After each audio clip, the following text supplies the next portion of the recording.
कि CAA को आप सिर्फ CAA से नहीं, CAA को आपको NPR और NRC से जोड़कर देखना जरूरी है। क्या अमित शाह कई टीवी इंटरव्यूज में नहीं कहा था कि NPR NRC आएगा? 1 से 1.5 लाख जिन मुसलमानों के जहां नाम नहीं आए वो तो एक्ट में नहीं आएंगे, CAA में, उनको तो फॉरेनर्स ट्राइब्यूनल जाना पड़ेगा। ये कौन सा इंसाफ है बताओ? सीएए लागू होने के बाद देश भर में लोग इससे दो धड़ों में बट गए हैं। समर्थन और विरोध अपने चरम पर है।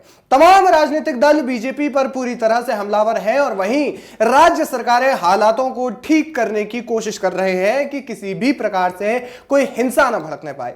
लेकिन राजनीतिक गलियारों में जुबानी हमले लगातार हो रहे हैं और अब इस मामले में AIMIM चीफ असदुद्दीन ओवैसी का भी बयान आ गया है। जाहिर है कि उन्हें मिर्ची ही लगी है।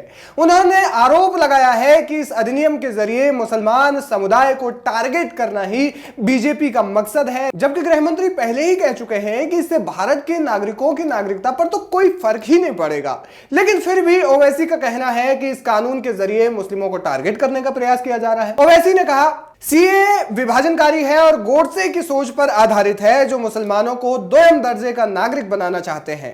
सताए गए किसी भी व्यक्ति को शरण दे, लेकिन नागरिकता धर्म या फिर राष्ट्रीयता पर आधारित नहीं होनी चाहिए। सरकार को बताना चाहिए कि उसने इन नियमों को 5 साल तक क्यों लंबित रखा और अब इसे क्यों लागू कर रही है। उन्होंने कहा कि NPR और NRC के साथ सीएए का उद्देश्य केवल मुसलमानों को टारगेट करना है, इसका कोई अन्य उद्देश्य नहीं है। और क्या कुछ कहा उन्होंने, सुनिए। कि CAA को आप सिर्फ CAA से नहीं, CAA को आपको NPR और NRC से जोड़कर देखना जरूरी है। क्या अमित शाह पार्लियामेंट में मेरा नाम लेकर नहीं कहे थे कि ओवैसी जी NPR NRC भी आएगा? क्या अमित शाह कई टीवी इंटरव्यूज में नहीं कहा था कि NPR NRC आएगा जब CAB था? बाद में CAA वो एक्ट हो गया, वो जब CAB बिल था, जब उनका ऑन रिकॉर्ड इंटरव्यू है पार्लियामेंट में, उन्होंने कहा है। तो ये सब एक धुआं है और ये कोशिश कर रहे हैं कि असल इनका मकसद क्या है कि देश में NPR हो, NRC हो।